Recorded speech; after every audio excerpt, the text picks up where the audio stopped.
Bueno, vamos a iniciar la parte 4 del subsistema vegetal, donde vamos a empezar a integrar conocimientos que vinimos viendo en estas primeras 3 partes. Y acá arrancamos con algo que se llama fenología. Hablamos de ecología, la componente ecológica, y la fenología es algo que ustedes lo van a ver también en climatología, pero es una rama de la ecología que estudia justamente los fenómenos periódicos de los seres vivos, los fenómenos periódicos de los seres vivos, y la relación que tienen con las condiciones ambientales, tales como temperatura, humedad y luz. Es importante conocer esto porque hay que conocer las necesidades climáticas de una especie vegetal para saber elegir el tipo de producción a implementar en una zona o en una región. Y estos fenómenos periódicos, que son manifestaciones externas que se producen regularmente en los seres vivos en las mismas épocas, donde inciden factores como la temperatura, la duración del día y la duración de la noche, o sea, horas de luz y horas de oscuridad, y el régimen pluviométrico. Es decir, que los factores que inciden son los factores, hay una interacción entre factores externos, temperatura, duración de la luz, régimen pluviométrico, con la característica de los vegetales. Y dentro de este ciclo, que se llama ciclo ontogénico, se distinguen diferentes estados o fases. Y en un cultivo anual, normalmente los estadios que se consideran son siembra, emergencia, estado vegetativo, iniciación floral, antesis, madurez fisiológica y madurez de cosecha. Esas son las escalas fenológicas. Y estas escalas fenológicas están para todas las especies. En este caso acá tenemos la fenología del cultivo de soja.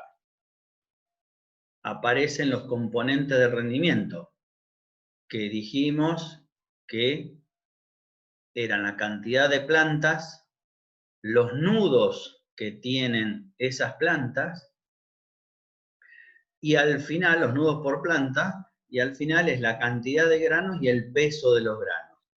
Entonces ahí aparecen los componentes de rendimiento. ¿Cómo es ese crecimiento? Aparecen en esta fenología de cultivo de soja los factores ambientales, el agua, el oxígeno, el fotoperíodo, la luz, los diferentes estadios, dijimos, por ejemplo, siembra, vegetativo, floración, inicio de floración, etapa reproductiva, reproductiva 2, reproductiva 3, etcétera, etcétera. Son los estados reproductivos y con la B se determinan los estados vegetativos. Entonces, por ejemplo, la escala fenológica en soja, que todas las especies tienen diferentes escalas fenológicas, estado vegetativo, emergencia, estado de cotiledón, primer nudo, segundo nudo, BN. O sea, depende de cómo esa planta crece y se desarrolla, la cantidad de nudos que tiene. Y dentro de los estados reproductivos, R1, R2 hasta R8. Y todo esto está fotografiado. Estado vegetativo, emergencia, por ejemplo. Están apareciendo, esto que se ven acá son las hojas cotiledonares. B1 es una hoja desarrollada que tiene una enzima, que tiene todavía encima otra hoja, pero con los bordes de los folíolos que ya no se tocan. Esos son los estados vegetativos, y así, estado reproductivo, R1, una flor abierta. Esta es una planta de soja, donde vemos las ramificaciones que tienen, y estos son los nudos. Entonces, cuando tienen una flor abierta en el nudo del tallo principal, estamos en presencia de R1. Así voy R2, R3, R2 digo, B3, B3 que es una vaina de 5 milímetros, R4, R5. Bueno, todas las especies tienen estas escalas. Si vamos a la del maíz, componente de rendimiento, acá lo que cambia es cantidad de plantas, granos, peso de los granos, pero los factores ambientales están, el fotoperíodo está, y después los estados, siembra, emergencia, final de fase juvenil, inicio de floración, o sea que todas las especies tienen este tipo de escala. Y acá aparece la de girasol. Y también tenemos, entonces todas las especies se comportan de igual manera. Y lo mismo se comportan las especies perennes. Entonces acá yo les propongo, después de ver los próximos 3 videos, si ustedes se animan a nombrar las etapas fenológicas del cultivo de manzana. Hay 3 videos ahí, etapa fenológica, parte 1, 2 y 3, y yo quiero que las anoten a ver si ustedes las pueden diferenciar. Eso es un trabajito para que hagan en su casa. Ahora bien, la planta dijimos que tiene, por un lado, requisitos ecológicos. La planta es de tal lugar, tiene necesidades y adaptaciones. Después también la planta se le agregan los requisitos ecotecnológicos. Por ejemplo, todas las prácticas de cultivo y el planeamiento que se hace de ese cultivo. Eso van a determinar que la planta tenga una estructura particular y va a determinar la arquitectura del cultivo. O sea, si lo siembro a 70 centímetros, si lo siembro a 52, pero para poder sembrar a 52, a 70 o a 17, yo tengo que saber cuáles son los requisitos ecológicos, o sea, cuáles son las necesidades, cuál es la adaptación y cuáles son los requerimientos de la tecnología para poder hacerlo de esa manera. Y obviamente siempre va a haber inestabilidades. ¿Por qué? Porque yo nunca voy a poder hacer que la planta tenga todo a su alcance para poder desarrollarse y crecer sin ningún problema. Acuérdense lo que vimos cuando definíamos los rendimientos y que la definición de rendimientos era potencial, pero que siempre había algo que limitaba o que disminuía ese rendimiento potencial.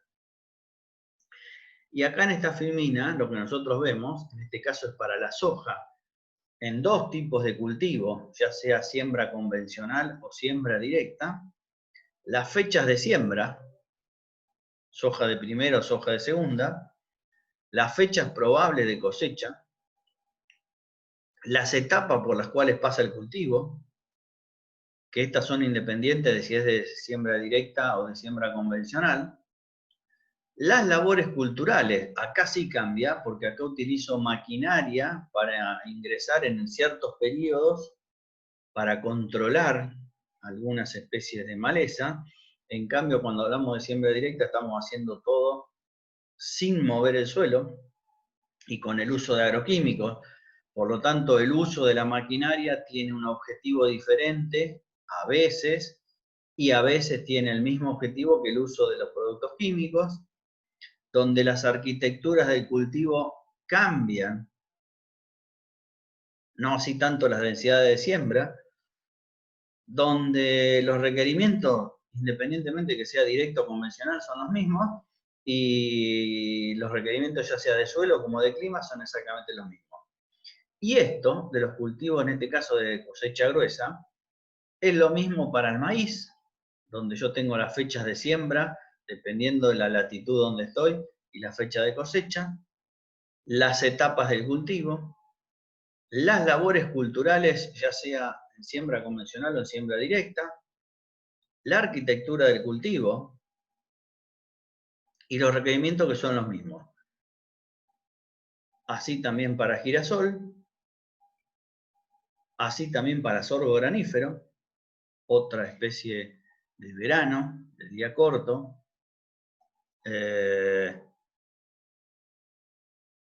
Tanto para directa o para convencional, si ustedes se fijan en la arquitectura del cultivo, cuando lo hago en directa, puedo tener la posibilidad de agregar, o sea, de acercar las hileras de siembra. Eso es porque no voy a entrar con ningún artefacto, o sea, con ningún implemento, como puede ser un cultivador de reja plana o un escardillo. Entonces, como no voy a entrar con ninguno de esos para trabajar el suelo, puedo acercar la línea entre siembras. Si yo voy a entrar con eso, ya mínimamente lo tengo que sembrar a 70 centímetros para que el aparato ese pueda ingresar. Esto lo vamos a ver después en maquinaria agrícola. Lo mismo para los cultivos de cosecha fina, en este caso el trigo, donde los requerimientos edáficos y climáticos son los mismos, donde las etapas del cultivo son las mismas, y la siembra y la cosecha son más o menos las mismas. Lo que cambia son las labores culturales, o sea, el tipo de herramienta que utilizo en la siembra convencional y los herbicidas básicamente que voy a usar en la siembra directa, herbicidas o fungicidas o insecticidas. Ya cuando me voy a los frutales, que son cultivos perennes leñosos, si ustedes se fijan acá, la duración, primero que muchos de ellos pasan sus etapas en dos lugares. Primero van a un vivero, donde puede estar entre 1 y 2 años, y después pasan al monte, donde la plantación puede ser de 6x6 o 2x3 metros.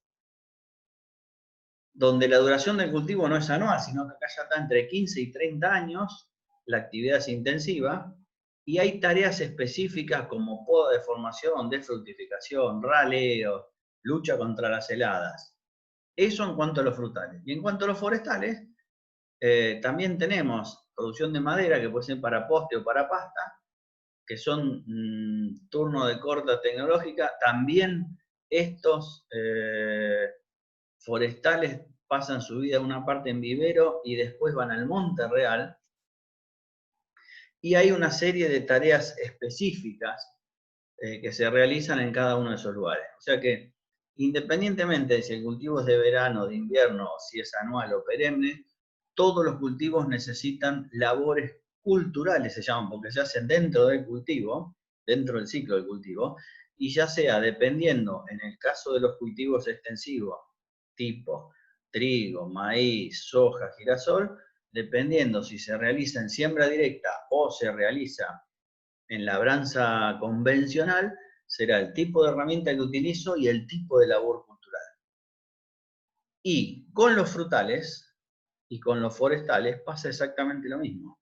Diferentes podas, diferentes raleos, etcétera, etcétera. O sea, todas estas son labores culturales que son indispensables en cada uno de estos cultivos. Por eso, por el tipo de planta que es, por la forma que tiene, por el tiempo que tarda en producción, por eso yo determino qué es lo mejor en cuanto a la arquitectura, o sea, la plantación que voy a hacer, la distancia entre hilera, el número de plantas por hectárea, etcétera, etcétera. Bien. Y para cada una de las especies, específicamente hablando de las extensivas, tenemos zonas productoras. En el caso de soja, prácticamente casi todo el país, salvo desde Río Negro hacia el sur, y salvo la cordillera, puedo sembrar soja en todos lados. Hay tres zonas productoras, la región norte, y después la Pampeana Norte y la Pampeana Sur, 3 zonas productoras, así se divide el país, donde estos puntitos negros determinan que esta sea la mayor concentración de producción, que es justamente en la Pampeana Norte, pero es norte de Buenos Aires, sur de Santa Fe, y este de Córdoba, que es la zona productora más importante que tiene de soja, por una cuestión de clima, por una cuestión de suelo, por cercanía al puerto. Si nos vamos a trigo, ya el trigo no se expande tanto como el cultivo de soja, el trigo es de invierno, y el trigo se clasifica en la subregión 1, productora de trigo, desde el centro de Santa Fe hacia arriba, no es de las mejores zonas. Después tenemos la región 2 norte, sur de Santa Fe y parte de Córdoba. 2 sur, centro-norte de Buenos Aires. La región 3, que sería Entre Ríos. La región 4, que sería el sur de la provincia de Buenos Aires. Y la región 5, que se divide en 5 norte y 5 sur. Obviamente, los mejores trigos y las producciones más grandes están norte de Buenos Aires, sur de Santa Fe, y por ser un cultivo de invierno, esta zona de acá, la 4, toda esta zona, donde está la chacra experimental del INTE, del Ministerio de Asuntos Agrarios, Barrow, y si sigo hacia acá, tengo los partidos de Tres Arroyos, San Cayetano, Lobería, es la mejor zona productora de trigo en cuanto a las temperaturas. El trigo es una especie de invierno. Por eso, como el trigo es una especie invernal, ya no se va tan al norte. Si bien se puede sembrar más al norte, ya declina notablemente la productividad. Bien, y por último, dentro de estos cultivos y del manejo que hace el hombre de los cultivos, aparecen los mercados. Y acá hay diferentes tipos de mercados, donde están los mercados internos, que van a determinar que haya lo que se llama seguridad alimentaria, o sea, que el producto les trate de llegar en su justa medida a todo el mundo, pero también hay un mercado internacional, y ese mercado internacional no compra todos los productos, y además, si es de una misma especie, como puede ser trigo, va a depender qué tipo de trigo es. Y normalmente cuando se intenta exportar a mercados internacionales sería muy importante darle un agregado de valor. O sea, ¿qué significa esto? Que estoy dando trabajo en el lugar donde se originó ese trigo, por ejemplo, y lo estoy transformando en algo más para que pueda ser exportado de esa manera y no exportado únicamente como grano de trigo, que es la materia prima. Y en todo este juego de la producción aparecen los diferentes actores sociales, ya sean actores sociales familiares, o sea, productores familiares que pueden ser capitalizados y no capitalizados, y empresarios capitalizados y no capitalizados. Acá hay una diferencia bastante grande entre lo que es la producción de la agricultura familiar y lo que son otros tipos de producciones. Por eso acá tienen dos videos para ver qué es la producción familiar y las tipologías de productores agropecuarios, cuando hablamos de familiares capitalizados, no capitalizados, qué es cada uno de ellos. Ahí vemos un cultivo de maíz, que es esto, cultivo de girasol, cultivo de maíz listo para cosechar, cultivo de sorgo granífero y un banco de germoplasma, es donde se guardan las semillas, y ya hablamos de esto en el tema de la evolución. Entonces, para cerrar, tengan en cuenta que básicamente todas las especies vegetales tienen escalas fenológicas y que esas escalas fenológicas determinan todo el ciclo del cultivo y todas terminan, el rendimiento, terminan formándolo con algo que se llaman componentes de rendimiento. Después, dependiendo de los tipos de agricultura que voy a hacer, si es convencional o siembra directa, serán las labores culturales que voy a realizar. Y por último llegan los mercados y llegan los productores, o sea, qué tipo social es el que está produciendo, si es un productor, un agricultor familiar o un gran empresario, y los tipos de mercado, que lamentablemente en Argentina hay un doble estándar. Para mercado nacional va algo que normalmente para mercado internacional, como las exigencias son mayores, la materia prima es diferente. Con esto terminamos la cuarta parte y en la quinta parte vamos a hablar muy poquito de algo que se llama agroecología, que hoy está de moda, y vamos a ver qué es la agroecología con un video que verán ustedes.